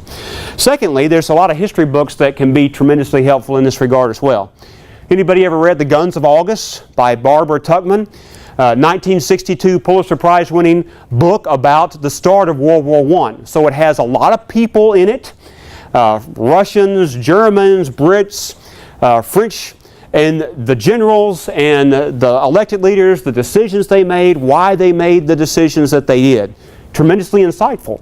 So I could ask myself at the beginning of the World War I, do I ever make myself a slave to my elaborately constructed plans like they did at the beginning of World War I? And then they turned on something that they couldn't stop because they felt like they were a slave to their elaborately constructed plans. In the beginning weeks of World War I, there were times where they did recon. Many people went out and did reconnaissance, and they came back reporting what they wanted to see instead of what was actually there, right? And that became a problem for decision making. So those things will be helpful. Education, very important. Also experience. When we look at jobs that we have, we should always be looking to take jobs and special tasks that help us grow, to inform our decisions and build our experience level. Now, when it came to making actual decisions, we're going to talk about maybe not big decisions that CEOs make or the Air Force Chief of Staff makes. If you want to read a chapter on decision making that's pretty good, Peter Drucker in 2006 wrote a book called The Effective Executive. And he has a chapter on strategic level decision making that has some good insight there that I would encourage you to read. And that may be good to read before you go through setting your priorities and setting what you're going to focus on as a commander, which is very important. But the day-to-day grind of squadron command, these are a couple questions I would ask myself. Number one, is it my decision to make? Now that sounds like a simple question, but it's really very important. Sometimes someone would put a decision on my desk that would be a decision that I would not be allowed to make because it was a wing commander decision. So I would have to give a recommendation, but it wasn't mine to make. So I needed to know that. On the other side, maybe it was a decision I could make, but maybe it was more appropriate to be made at the lower levels. Should a subordinate make this decision? Maybe a shop chief, maybe one of my CGOs, instead of me making that decision. What I found at the beginning is that I wanted to make a lot of decisions, establish dominance in the squadron, make sure they knew I was the boss, and I wanted to be really involved in everything that was happening. But after 3 or 4 months of trying to make a whole bunch of decisions, that got pretty old. And what I found was people were happy to walk in, my subordinates, and say, hey, we need to talk to FSS about this thing. Well, if I didn't watch myself, I could say, hey, well, let me just call the FSS commander. And so I'd take the monkey off their back and put it on my back. Then the next guy would walk in and go, hey, we need to look at these budget numbers and figure it out. So, oh, well, let me look at those budget numbers. And I'd take the paper, I'd take the monkey, and the monkey would be on my back. And then all of a sudden, at the end of the week, everybody else went home without any monkeys on their back, and I had the entire squadron's worth of monkeys on mine. So I began to notice what was happening, and decide, you know what? I need, every time somebody leaves my office, no one ever needs to say, I'm waiting on the squadron commander to do something. I need to give it back to them that I am waiting for them to push something back to me, make an immediate decision, and keep it moving. So you want to watch subordinates putting monkeys on your back, and if you can have subordinates make decisions, that's certainly what you want to do. Next, I want to ask, do I require more information before deciding? So maybe you heard one side of the story and now you need to hear the other side of the story. Maybe you need additional data. Maybe you need an Excel spreadsheet that shows you all the late dentals. Or maybe you need some more maintenance ISO doc data to show how the flow of aircraft are going through before you decide about this process. Do you need additional input? Maybe you need to seek out the JAG's opinion before you make this decision. So once I decided that it was my decision to make, and then I decided I had sufficient information to make the decision, I would move on. Now, let me throw in a caution here.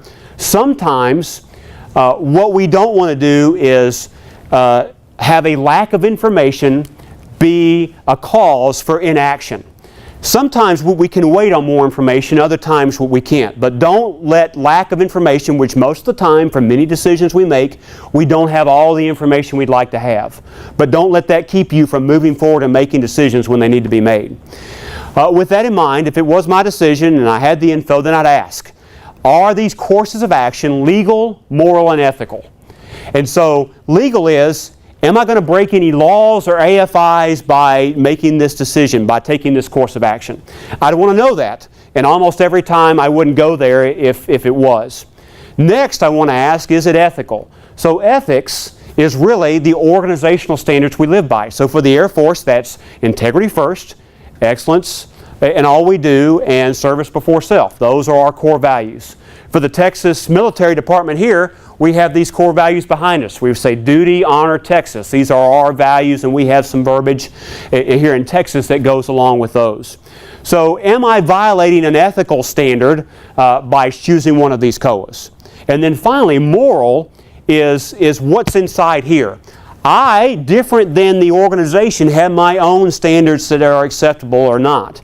So there are some things that sometimes a JAG would say, this is okay to do in this situation, but maybe I wouldn't be comfortable, just my own conscience, moving forward to do it. So I would bounce the decisions against all of those.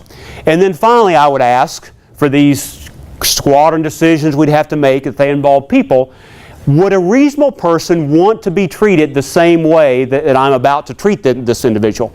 Would this make sense?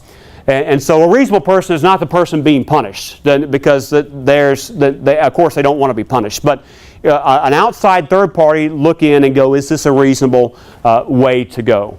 And those things will help with your decision-making processes. All right, so now we're on to phase 3. So the call came from state headquarters, hey, Travis, time for you to move back down here to the staff and give up your command. So I left a little earlier than I was anticipating to leave, but that's what occurred. So I immediately transitioned to phase 3. Now for the first few phases we talked about, for most of us, they're going to be different. But for the last phase, for most of us, they should be the same. The last 3 months in command, you should be focused on sustaining and on transitioning the new commander, getting them in the seat. So how do you want your final 3 months to look like? What should you be focused on? Well, I wanted to make sure that we kept the ground that we gained. We want to make sure that after I left, the things that we did, the progress that we made, didn't all fade away immediately. And then secondly, I wanted to make sure that we wrapped up all the major projects, including discipline. So a few hours before my change of command, I gave one last LOR that I had missed because someone had failed a fitness test that required that paperwork. Now, I didn't enjoy getting letters of reprimand, didn't want to do it, but had to.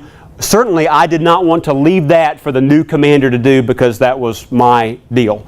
So wrapping up things is very important.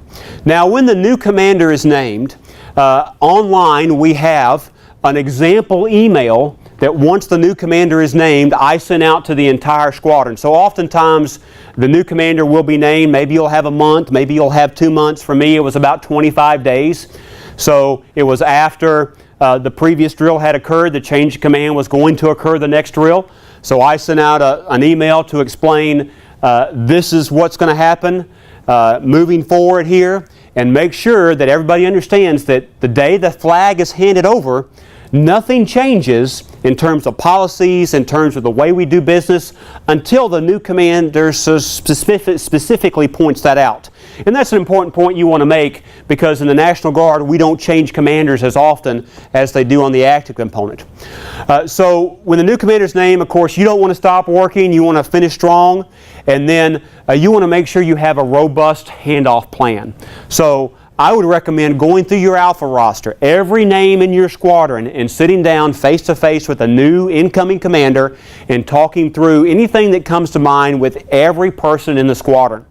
I would go through your force management plan, any policies, any unfinished business, any processes that you have in place to make sure there is a great handoff and that new individual is set up for success. Now, should you ask the opinion of the incoming commander for decisions that might affect his tenure? No. So some may say no, others may say yes. My answer would be yes, but. So yes, I should, as a professional courtesy, go, hey, we've got this decision to make, want to see if you have any thoughts on it. But I retain, until I am no longer on G-Series orders, absolute command authority to make the decisions I need to make until I hand over the flag and I'm no longer on those orders. So that's the philosophy I would take if I were you. Now, for the final regularly scheduled drill change of command weekend, who should have the commander's office for that weekend? Let's say the change of command is on Saturday afternoon. New guy, old guy? How should that work? My recommendation is that by Friday, prior to drill, the new commander is fully moved into the office. And even though I'm still the commander on Saturday, before we hand off the flag, I wanted the new commander to be set up. And then we also want to look at nameplates on doors, pictures that hang in the foyer of the commander, all that stuff. The minute the change of command is done, all that stuff should be switched out. And keep in mind, people will notice when the change of command has occurred and that stuff is still the old guy's picture up. So we want to make sure we get that optics squared away. And then for signatures, whoever's on G-Series orders is the one that's signing the stuff for the commander until those G-Series orders switch. Now, the change of command ceremony, the focus should be on the new commander. I would speak as the outgoing commander very, very short. Let him or her speak a little bit longer and make sure that the focus is on them. And then right after the change of command, what I did is I walked right after the ceremony straight back to my office, changed my clothes, jumped in my car, and drove to Austin. I didn't even go to the after ceremony because I wanted the entire focus to be on the new commander. Now, you don't have to do it that way, but you want to get out of the way pretty quick in the coming days when you are no longer the commander. Now, one caveat to this in terms of getting out of the way is sometimes we have squadron commanders who are leaving command and retiring all at once. So in that situation, change of command will occur, and then we all move to retirement ceremony to honor the outgoing commander, and then there's a party that night. Well, that's just fine for that to kind of be about the outgoing commander all that day, all Saturday night. But Sunday morning hits, that individual is out of the way. You start out brand new with your expectations brief and move on as the new commander. Now, we had some great results, as I've already talked about, a lot of positive things that occurred. Let me hit very briefly a few areas of improvement. One is in maintenance. This is an area where I had a lot of inexperience in, and there were a lot of more challenging things that needed to be fixed. Maintenance, the operations of maintenance was going okay. That only worked for me not focusing very hard on the maintenance aspect because I was only in command for 20 months. Had I stayed for longer, those were the next areas of phases that I was going to make priorities and move forward on.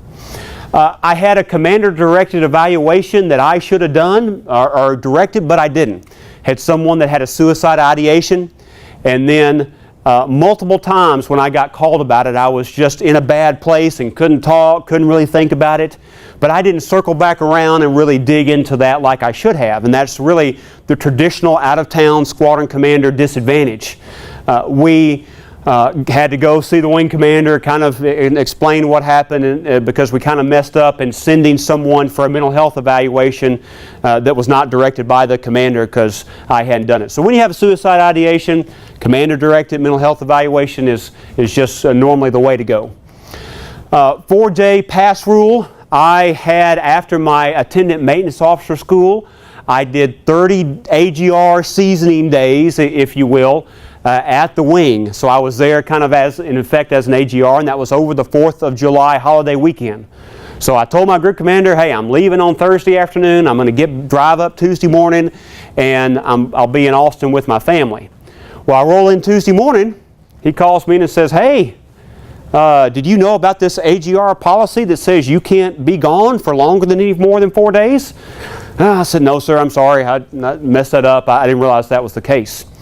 And my point there is because he already knew what I was going to do you think that came from his mind alone? He just woke up one day and decided to show me that policy? What do you think happened there?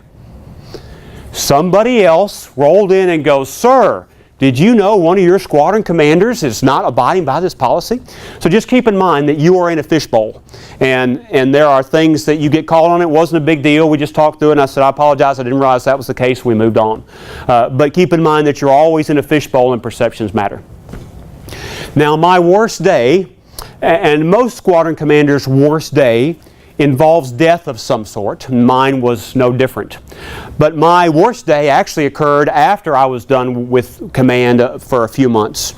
Had an individual that we had chosen. I kind of decided he was not on the right bus. And we, through a course of action, separated him earlier that spring.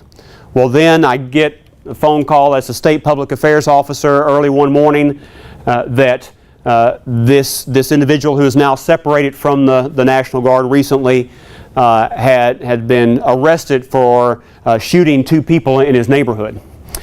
Wife, he had kids, and so it was a tough thing to take because I had a number of meetings with the individual. We had a lot of discussions about him. What do you think the first reaction I had? What is the first thing that ran through my mind? Are you next? Well, what? Did I call? Did I cause this, or what could I have done? I mean, what could I have done differently? And so I point that out because it's important to know that if you have a suicide in your squadron or some tragedy like this, that's a common response from a leader to go, could I have prevented this? Could I have done something different to make something different than what happened here? And so I'll also mention that, as I got done with the State Public Affairs Officer stuff, I ended up at lunch shutting my door and just putting my face in my hands and just having a good cry over it because of his family and the tragedy that had occurred. It was very emotional. So that's something that you should prepare for as well. But our worst days are going to be there as commanders. So these are a few areas of improvement. Now I want to close with this final thought. Have anybody ever seen the movie We Are Marshall with starring Matthew McConaughey? Anybody seen that movie? Man, it's a great movie, true story. It's where I get the We Are Marshall principle. And the We Are Marshall principle is, it's all about legacy. Now, if you know the story of Marshall University, on November the 14th, 1970, the Marshall University football team, the Thundering Herd, was returning via a chartered airplane from an away game. So most of the players were on board, most of the coaches were on board, and the plane tragically crashed a few miles off of the runway as it got ready to land in West Virginia. In fact, the West Virginia National Guard was called out to help collect the bodies and do some wreckage recovery stuff and help the local officials do that. Well, the town went into mourning. Offices shut down, lots of black draped everywhere, very, very tragic. Well, they brought in a new football coach, Jack Lingle, and he is played by Matthew McConaughey in the movie. And he had the difficult task of putting together a ragtag team, taking a few veterans that weren't on the airplane and soliciting from the NCAA to allow him to play freshmen their first year, which he got approval to do. So they had a team. It was tough, but they went forward. And in this scene in the movie, he's talking to, in the picture there, one of the assistant coaches, and he tells him, he said, that the previous coach, the coach that died, the head coach that died on the airplane, when he said winning is everything and nothing else matters, he was right, Jack Lingle says. He says, and I've said that many times in sports, and it seems to be true everywhere except in Huntington. When I got here and saw everything that was happening, it just wasn't true anymore. Winning wasn't everything and nothing else mattered. He said, what matters is that we take that field and we keep this program alive so that not today, not tomorrow, not even next year probably, but one day some coach in the distant future can say winning is everything and nothing else matters again. And that'll be the day that we will have honored our fallen comrades and done them right because we have kept this football program alive and established that legacy. So the Marshall University football team, and it's really an incredible story. From 1971 all the way up till 1983, they never had a winning season. In fact, they lost more games than any other program in the nation in the 1970s. Well, in 1984, they had their first winning season and then continued their rise as in the late 1980s and 90s. They won 8 conference titles, 5 straight bowl games, and 2 national championships. Pretty impressive, huh? But you know what? Jack Lingle, he never got to wear a championship ring. Nobody ever dumped Gatorade on Jack Lingle after a bowl win. Why is that? Oh, because Jack left the team in 1974. But I would submit to you that Jack Lingle had a mighty hand in those victories that occurred those years later because he kept the program alive. He realized that it was all about legacy. So when we take the We Are Marshall principle and move it from the football field to the squadron commander's office, doing the hard stuff really is all about legacy. And today we've talked about a lot of hard stuff. A lot of queep, a lot of administrative action, a lot of things that are just not that easy to do. But I'm here to tell you that for me, if I had to lose more than I win during my time in command, if I had to be the unpopular one occasionally on my watch, if I had to work a lot harder to do the right thing rather than the easy thing in order to enable victory and mission success for a person 5 squadron commanders from now who might not even know my name, well, and I was honored to do so, because that's the job. That is command.